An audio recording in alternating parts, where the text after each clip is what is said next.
In this video, I'm going to show you how often you should be lifting to increase your speed, how to combine your lifting with your sprint and plyometric training so you don't get slower, and I'll give you 3 training templates I use on my Speed Academy athletes to structure your workouts to have higher quality speed sessions. These training templates have helped me train athletes to go from this to this and even run this. Part 1, the main mistake that slows athletes down. The biggest mistake athletes make when trying to increase their speed and their strength is mismanaging volume. Either lifting too much relative to how much they're sprinting and getting stiff and less explosive, or lifting too little and sprinting too much so they stay weak and unathletic. This is where the 80-20 rule comes in, and even in some cases, the 90-10 rule. NBA coach PJF has talked about this before, and I talk about it all the time. When it comes to lifting for speed development, 20% of your training should come from strength work.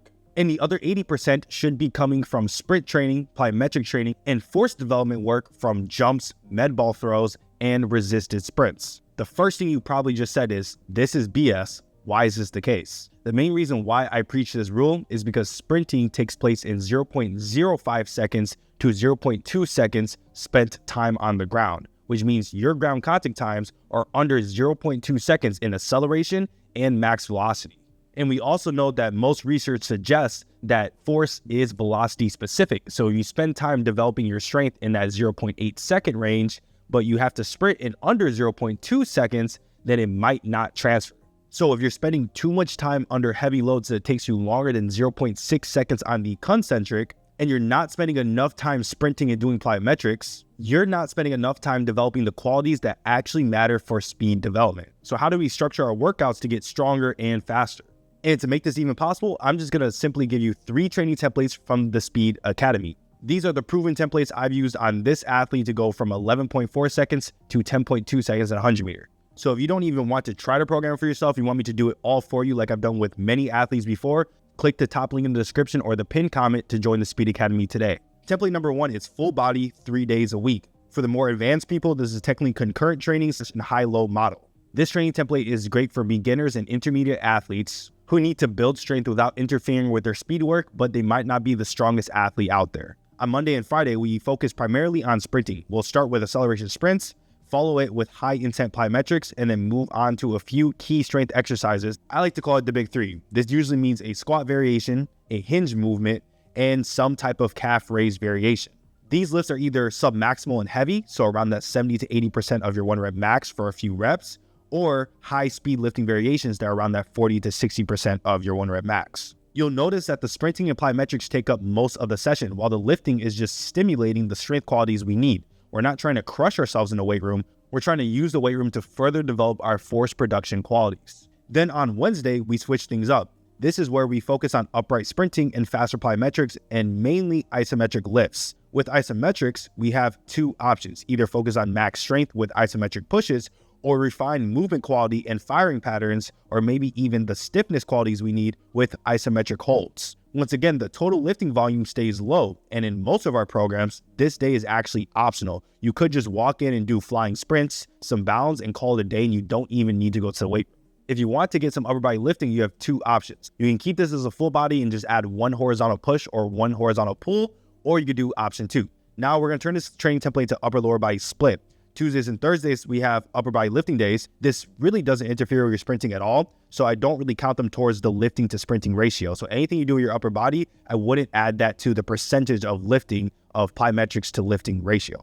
This setup keeps the overall lifting volume low for lower body, prioritizes your speed-specific work, and ensures you're getting stronger without possibly interfering with your speed development. The second template is a 3-bucket system. This is bar for bar how I set up the first phases of the Speed Academy. And while it's still technically concurrent training, I break it down to 3 distinct days, each serving a different purpose that develops speed and strength.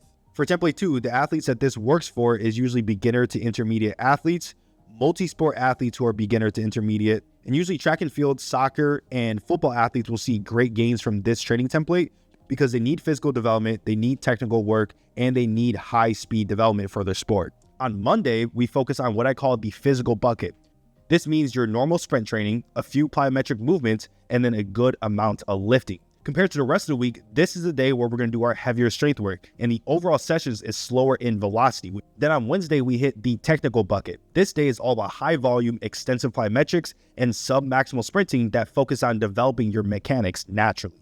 In the weight room, we'll shift the focus on developing the posterior chain, doing things like hip thrusts and hamstring isometrics. This session packs in a ton of volume, making it one of the heaviest lifting days of the week in terms of your total workload of sprinting to lifting ratio. Finally, Friday is the stimulus bucket day. This is where we go all in on max velocity sprinting, fast bounding, and short ground contact plyometrics. In terms of lifting, we might do one explosive movement that is low in volume, or we could make the lifting optional altogether. A lot of the times, this day just includes some isometric holds for movement quality and tendon health. Even though this template technically includes more lifting than the first, the max velocity sprinting and extensive plyometrics keeps the total volume in terms of the ratio balanced. And what's the end result of this program? You get stronger, bouncier, faster, and more elastic. Just like my athletes on the Speed Academy who have done this and done this.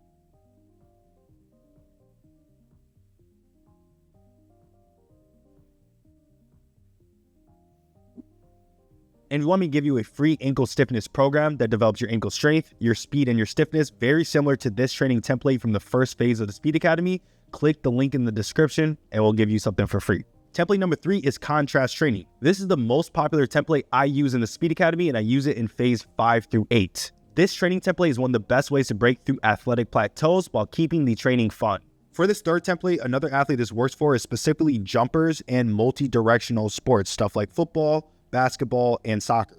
This setup follows a 4-day model broken into 2 training blocks. The first day of the block is your explosive lifting and jumping day. So this means we're building up strength and power through lifts that emphasize force production. Then the second day of the 2-day block is all about sprints, bounds, drop jumps, and fast plyometrics. The idea I thought of here is doing post-activation potentiation, which isn't just short-term effects that last 30 seconds to 3 minutes like most people think. You can actually extend PAP over multiple days, and that's exactly what we're taking advantage of here. This setup works especially well for intermediate to advanced athletes who want a high volume lifting day that still prioritizes explosive work, a sprint and plyometric day that keeps speed as the main focus, and the best of both worlds. You get to push heavier weights without sacrificing your elasticity and explosiveness. This is also one of the most fun ways to train because you're still getting a high volume lifting day, but you also get plenty of sprinting and jumping without losing sight of the main goal, which is getting faster.